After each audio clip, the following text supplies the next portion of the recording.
അസ്സലാമു അലൈക്കും വറഹ്മത്തുള്ളാഹി. രണ്ടാം ക്ലാസ്സിലെ ഫിഖിന്റെ മോഡൽ ചോദ്യപേപ്പറാണ്. അതിന്റെ ഉത്തരങ്ങളുമാണ് ഇവിടെ നമ്മൾ പരിചയപ്പെടുന്നത്. എല്ലാവരും ടെക്സ്റ്റ് ബുക്ക് എടുത്തു വെച്ചുകൊണ്ട് കേൾക്കണം. ചോദ്യവുമായി ബന്ധപ്പെട്ട പ്രധാനപ്പെട്ട സംഭവങ്ങളും ഇതിൽ വിവരിക്കുന്നുണ്ട്. ഒന്നാമത്തെ ചോദ്യം, യോജിച്ചവ ചേർക്കാം. ചോദ്യത്തിലേക്ക് പോകുന്നതിന് മുമ്പ് മനസ്സിലാക്കേണ്ടത്, നാളെ നടക്കുന്ന പരീക്ഷയ്ക്ക് 1, 2, 3, 4 പാഠങ്ങളാണ് നിങ്ങൾ പഠിക്കേണ്ടത്. ഒന്നാമത്തെ ചോദ്യം, യോജിച്ചവ ചേർക്കാം. റമദാൻ മാസം, അതിനോട് യോജിച്ചത് നോമ്പ് നോൽക്കുക എന്നുള്ളതാണ്. 2, 5 സമയം നിസ്കാരം. 3, ഇസ്ലാം കാര്യങ്ങൾ 5 ആകുന്നു. 4, സക്കാത്ത് കൊടുക്കുക. 4, ഹജ്ജ് ചെയ്യുക. 6, ഷഹാദത്ത് കലിമ 2.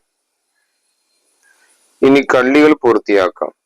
ബുദ്ധിയുടെ വകതിരിവ് നഷ്ടപ്പെടുത്തുന്ന 4 കാര്യങ്ങൾ. അത് ടെക്സ്റ്റ് ബുക്കിൽ എവിടെ പറയുന്നു നോക്കാം. ടെക്സ്റ്റ് ബുക്ക് മറിച്ച് നോക്കൂ. ബുദ്ധിയുടെ വകതിരി നീങ്ങുന്ന നഷ്ടപ്പെടുന്ന 4 കാര്യങ്ങൾ പാഠം 4 12-ാം പേജിൽ പറയുന്നുണ്ട്. 1, ഉറങ്ങുക. 2, ഭ്രാന്ത്. 3, ബോധക്ഷയം. 4, മത്ത്. ഇനി മൂന്നാമത്തെ ചോദ്യം, 5 സമയത്തെ നിസ്കാരങ്ങളുടെ പേരുകൾ ക്രമത്തിൽ എഴുതാം. നിസ്കാരങ്ങളുടെ പേരുകൾ നമ്മൾ 2-ാം പാഠത്തിൽ പഠിച്ചിട്ടുണ്ട്. 5 നേരത്തെ നിസ്കാരത്തിന്റെ പേര് ക്രമത്തിൽ കുട്ടികൾ എഴുതി പഠിക്കണം. ആദ്യം ളുഹർ, പിന്നെ അസർ, മഗ്രിബ്, ഇശാ, സുബ്ഹി. പുസ്തകത്തിൽ നോക്കി സ്പെല്ലിംഗ് തെറ്റാതെ എഴുതി പഠിക്കേണ്ടതാണ്. വുളൂഇന്റെ 2 നിയ്യത്തുകൾ എഴുതുക. പാഠം 3 2 നിയ്യത്തുകളെ കുറിച്ച് പറയുന്നുണ്ട്. 1, മുൻകൈ കഴുകുമ്പോൾ ചെയ്യേണ്ട നിയ്യത്ത്, വുളൂഇന്റെ സുന്നത്തിനെ ഞാൻ കൂട്ടുന്നു. 2-മത്തത്, മുഖം കഴുകുമ്പോൾ ചെയ്യേണ്ട നിയ്യത്ത്, വുളൂ എന്ന ഫർളിനെ ഞാൻ വിട്ടുന്നു. ഈ 2 നിയ്യത്തും 9-ാം പേജിൽ പറയുന്നുണ്ട്. 5, കള്ളികൾ പൂർത്തിയാക്കാം. വുളൂ മുറിയുന്ന കാര്യങ്ങൾ. വുളൂ മുറിയുന്ന കാര്യങ്ങൾ നാം 4-ാം പാഠത്തിൽ പഠിച്ചിട്ടുണ്ട്. അതിന് തുടക്കം ഇവിടെ കൊടുത്തിട്ടുണ്ട്. ബാക്കിയുള്ളവ നിങ്ങൾ പൂരിപ്പിക്കുക.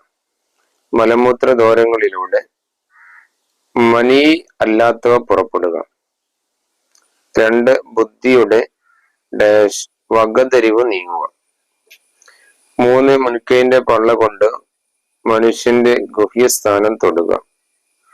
4, വലിയവരായ അന്യസ്ത്രീ പുരുഷന്മാരുടെ തൊലി തമ്മിൽ തൊടുക.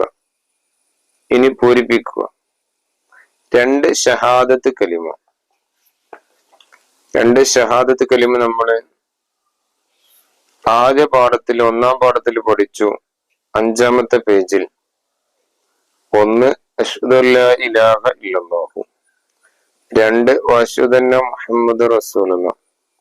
ഇതിന്റെ അർത്ഥങ്ങളും വിദ്യാർത്ഥികൾ പഠിക്കണം. 1-ന്റെ അർത്ഥം, തീർച്ചയായും അള്ളാഹു അല്ലാതെ ഇബാദത്തിനറിയാൻ മറ്റാരുമില്ലെന്ന് ഞാൻ മനസ്സിൽ ഉറപ്പിച്ച് വ്യക്തമാക്കി പറയുന്നു. 2, വഅശ്ഹദു അന്ന മുഹമ്മദ് റസൂലുള്ളാഹ്. അതിനർത്ഥം, തീർച്ചയായും മുഹമ്മദ് നബി സല്ലല്ലാഹു അലൈഹി വസല്ലം അള്ളാഹുവിന്റെ റസൂലാണെന്ന് ഞാൻ മനസ്സിൽ ഉറപ്പിച്ച് വ്യക്തമാക്കി പറയുകയും ചെയ്യുന്നു. ഇനി ആശയം പൂർത്തിയാക്കുക. ചെവി രണ്ടും എന്താ ചെയ്യേണ്ടത്? പേജ് നമ്പർ 10 പറയുന്നുണ്ട്, ഒന്നിച്ച് തടവുക. 2, മുൻകൈ രണ്ടും എന്ത് ചെയ്യണം? അത് പേജ് നമ്പർ 9 പറയുന്നുണ്ട്, മുൻകൈ രണ്ടും കഴുകുക. ഈ മോഡലിലാണ് പരീക്ഷ ഉണ്ടാവുക. നന്നായിട്ട് പഠിക്കുക. എല്ലാവർക്കും ഉന്നതമായ വിജയം ഉണ്ടാവട്ടെ എന്ന് പ്രാർത്ഥിക്കുന്നു. അസ്സലാമു അലൈക്കും വറഹ്മത്തുള്ളാഹി.